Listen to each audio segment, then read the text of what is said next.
Good morning, students. Today we'll discuss the chapter Indigo by Louis Fisher. Fisher was an American journalist who wrote the famous book The Life of Mahatma Gandhi, a biography, and the present chapter is an extract from this book. It's about the Champaran Satyagraha of 1917, considered to be the first civil disobedience movement in India, launched by Mahatma Gandhi to protest against the injustice meted out to the tenant farmers in Champaran district of Bihar. Now, Mahatma is an honorific conferred to him by none other than Gurudev Rabindranath Tagore in 1915. He is also known as Bapuji, father of the nation, called first time by Subhash Chandra Bose in 1944. Before starting, let's have a quick look at the chronology of Gandhi's life. As you know, Gandhi was born on 2nd October 1869. In 1883, the 13-year-old Gandhi married to 14-year-old Kasturba. In 1988, Gandhi, when he was 18-year-old, went to London and enrolled University College London to study law.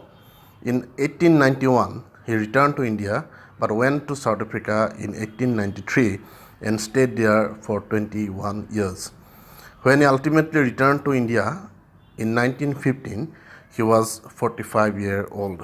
Actually, in South Africa, Gandhi was a leading activist protesting against the racial discrimination and exploitation by the British. It was Gopal Krishna Gokhale who requested Gandhi to return to India to be a part of India's freedom movement. Under his leadership, Indian National Congress organized three great movements against British rule: the non-cooperation movement of 1920, the civil disobedience movement of 1930, and the Quit India movement of 1942. Sadly, he was assassinated on 30th January 1948, only a few months after India got independence. Okay, let's begin. When I first visited Gandhi in 1942 at his ashram in Sevagram, he said, "I'll tell you how it happened that I decided to urge the departure of the British. It was in 1917.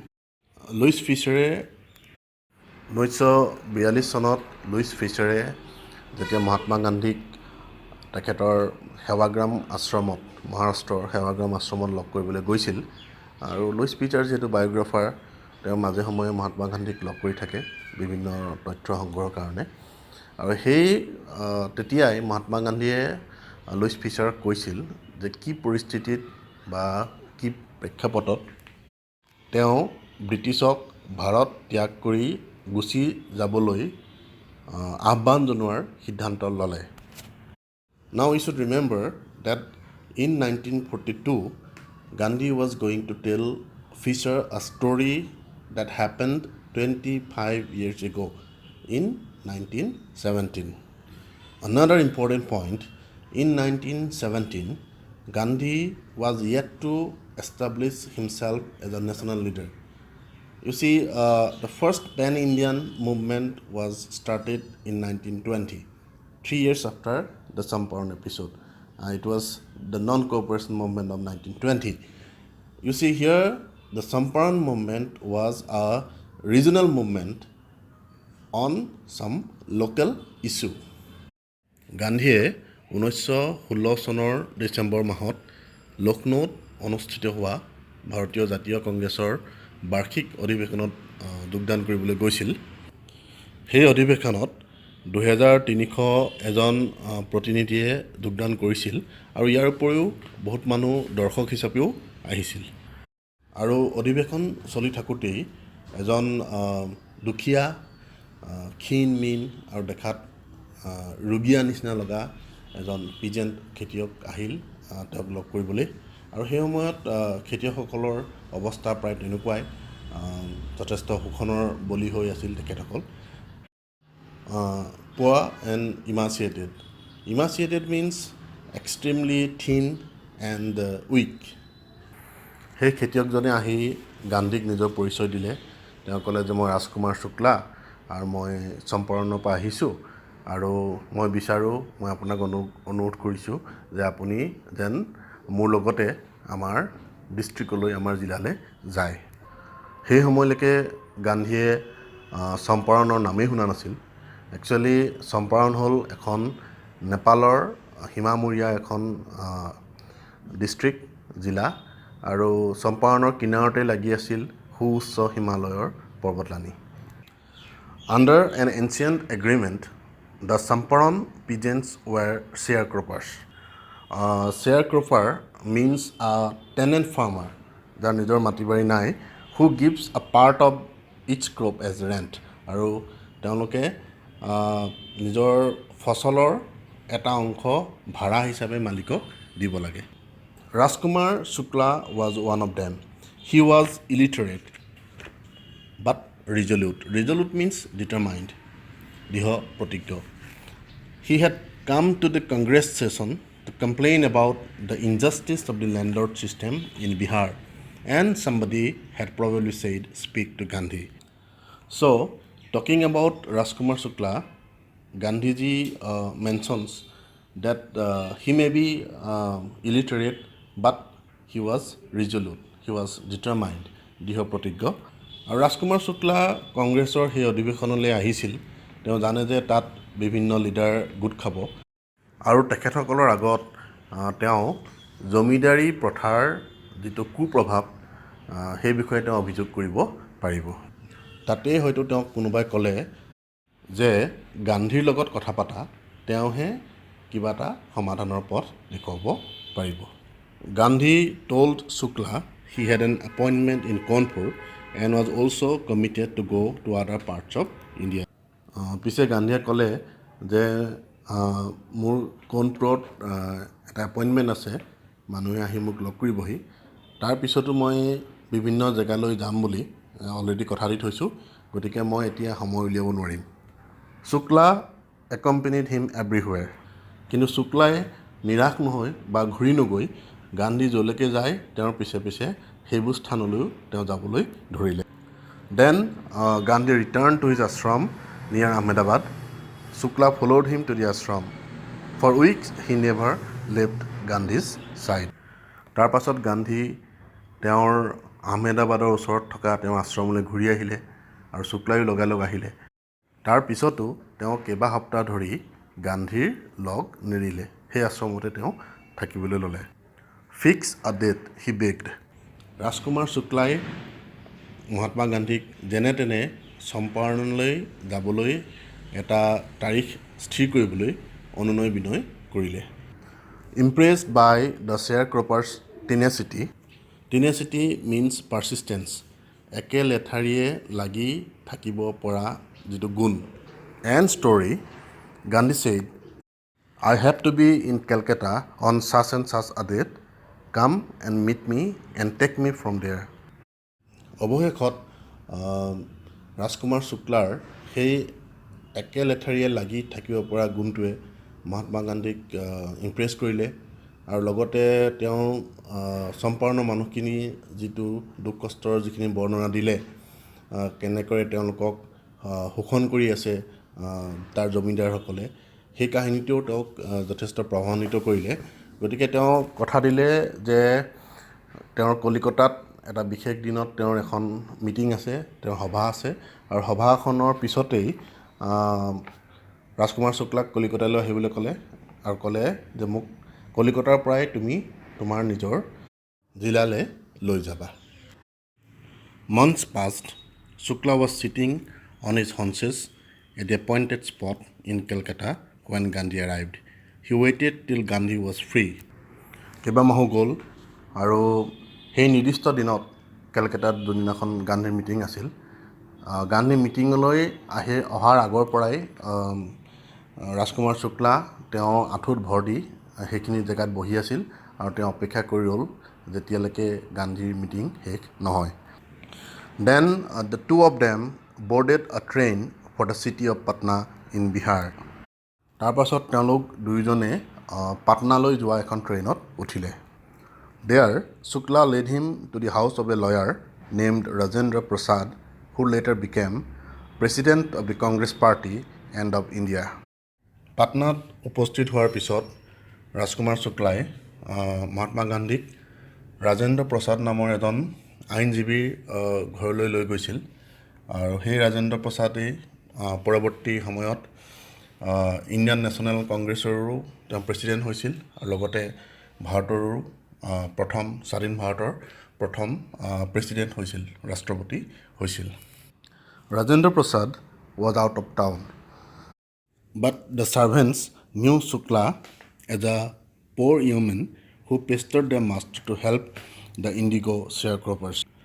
যোন সময়ত গান্ধী আৰু ৰাজকুমাৰ শুক্লা ৰাজেন্দ্ৰ প্ৰসাদৰ ঘৰত উপস্থিত হ'ল, সেই সময়ত ৰাজেন্দ্ৰ প্ৰসাদ ঘৰত নাছিল, কিন্তু ৰাজেন্দ্ৰ প্ৰসাদৰ যি ছাৰ্ভেণ্টছ যিসকল চাকৰ আছিলে তেওঁলোকে শুক্লাক চিনি পাইছিলে.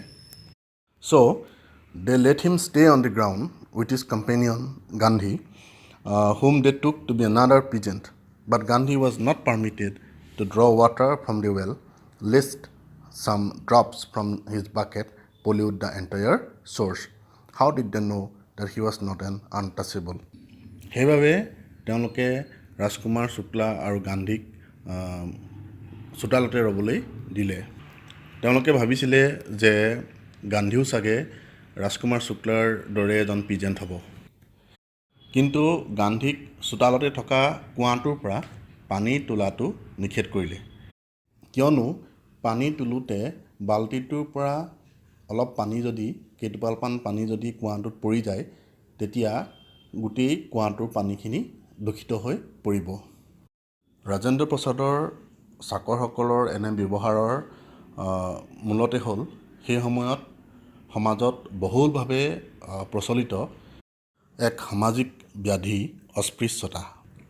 যদিও গান্ধী চ'কল্ড আনটাচেবল বা অস্পৃশ্য নহয়, তেওঁ যিহেতু ৰাজকুমাৰ শুক্লাৰ লগত গৈছিল ৰাজেন্দ্ৰ প্ৰসাদৰ ঘৰলৈ, ৰাজকুমাৰ শুক্লা এজন অস্পৃশ্য ব্যক্তি আছিল, গতিকে ৰাজেন্দ্ৰ প্ৰসাদৰ চাকৰসকলেও তেওঁক অস্পৃশ্য হিচাপে গণ্য কৰি তেনে ব্যৱহাৰ কৰিছিল. Gandhi decided to go first to Muzaffarpur, which was en route to Champaran, to obtain more completing information about conditions than Shukla was capable of imparting. চম্পাৰণলৈ যোৱাৰ বাটত মুজাফৰপুৰ পাই যায়, গতিকে তেওঁ পাটনাৰ পৰা মুজাফৰপুৰলৈ যোৱাৰ সিদ্ধান্ত ল'লে. মুজাফৰপুৰলৈ যোৱাৰ তেওঁৰ উদ্দেশ্য আছিল যে তেওঁ নিজেই প্ৰকৃত তথ্য, সম্পূৰ্ণ তথ্য তেওঁ তাৰ পৰা আহৰণ কৰিবলৈ চেষ্টা কৰিব আৰু লগতে তাত বিৰাজ কৰা পৰিস্থিতিৰ এক সম্যক জ্ঞান তেওঁ নিজেই লাভ কৰাৰ চেষ্টা কৰিব. যদিও শুক্লাই গোটেই পৰিস্থিতি সম্পৰ্কে তেওঁক অৱগত কৰিছিল, তেওঁ ভাবিলে যে তেওঁ নিজেই যদি সৰজমিন তদন্ত কৰে তেন্তে তেওঁৰ আগবাঢ়িবলৈ সুবিধা হ'ব. He accordingly sent a telegram to Professor J.B. Kripalini of the Arts College of Muzaffarpur, whom he had seen at Tagore Shantiniketan School. সেইমতে তেওঁ মুজাফৰপুৰ আৰ্টছ কলেজৰ J.B. কৃপালিনীলৈ এখন আগতীয়াকৈ টেলিগ্ৰাম কৰিলে. তেখেতক তেওঁ আগতে চিনি পায়. কৃপালিনীক তেওঁ ৰবীন্দ্ৰনাথ ঠাকুৰৰ শান্তিনিকেতনত লগ পাইছিল আগতে. The train arrived at midnight, 15 April 1917. Kripalini was waiting at the station with a large body of students. Gandhi ট্ৰেইনখন 1917 চনৰ 15 এপ্ৰিল তাৰিখৰ মাজনিশা মুজাফৰপুৰ ষ্টেচন পালেগৈ. ষ্টেচনত J.B. কৃপালিনীয়ে যথেষ্ট সংখ্যক ষ্টুডেণ্টক লগত লৈ তেওঁক আদৰিবলৈ ৰৈ আছিল. Gandhi stayed there for 2 days in the home of Professor Malkani, a teacher in a government school. গান্ধীয়ে মুজাফৰপুৰত চৰকাৰী স্কুলৰ এজন শিক্ষক প্ৰফেচৰ মালকানিৰ ঘৰত 2 দিন থাকিলে. It was an extraordinary thing in those days, Gandhiji commented, for a government professor to harbor a man like me. মুজাফৰপুৰত প্ৰফেচৰ মালকানিৰ ঘৰত 2 দিন থকাক লৈ গান্ধীজীয়ে মন্তব্য কৰিছিল যে সেই সময়ত এনেধৰণৰ ঘটনা এটা সচৰাচৰ নোহোৱা ঘটনা, কিয়নো in smaller localities, the Indians were afraid to show sympathy for advocates of home rule. Harbor means give shelter. গান্ধীয়ে থকাৰ সেই ঘটনাটো এক্সট্ৰাঅৰ্ডিনেৰী বুলি এইকাৰণেই কৈছে যে সৰু সৰু জেগাবোৰত ভাৰতীয়সকলে সাধাৰণতে গান্ধীৰ নিচিনাকৈ হোম ৰুলৰ এডভকেটছ মানে স্বৰাজৰ সমৰ্থকসকলক আশ্ৰয় দিবলৈ ভয় কৰিছিল। Okay, so far we have learned that Louis Fisher, Gandhi's biographer, meets him at Sewagram Ashram in 1942. Gandhi recounted the Samparan episode of 1917, the first ever satyagraha he organized after returning from South Africa, and the circumstances that led him to urge the departure of the British from Indian soil. He tells Fisher how he was approached by Rajkumar Shukla, a peasant from Champaran, while he was attending the annual convention of the Indian National Congress held in Lucknow in 1916. Rajkumar Shukla was a sharecropper and he wanted Gandhi to accompany him to his native place so that Gandhi could lead their struggle against the injustice of the landlord system. But Gandhi had prior commitments, so he could not readily agree. Still, Rajkumar Shukla started following Gandhi wherever he went and even stayed at his Ahmedabad ashram for several weeks. Shukla was begging Gandhi to fix a date for the journey. At last, Gandhi too was impressed by his tenacity, and he was also influenced by the hardship, the exploitation the peasants were subjected to. Gandhiji had a scheduled meeting in Calcutta, so he told Shukla to come on that particular day to take him to Champaran. Accordingly, Rajkumar Shukla was there on that particular day, and they both boarded a train to Bihar. Their first stoppage was Patna, where Rajkumar Shukla took him to the house of Rajendra Prasad, who later became the president of Indian National Congress and also the president of India. At Rajendra Prasad's house, Gandhi had the first-hand experience of untouchability. From Patna, they went to Muzaffarpur, that is en route to Champaran, where he was received by J.B. Kripalini at the station along with a large body of students. But in Muzaffarpur, Gandhiji stayed at the house of Professor Malkani, a teacher in a government school, for 2 days. Gandhiji regarded it as an extraordinary gesture on the part of Professor Malkani, being a government employee. Because in those days, people were generally afraid even to show sympathy towards supporters of home rule like him. Okay, that's all for the first session. Meet you soon in the second session. Thank you.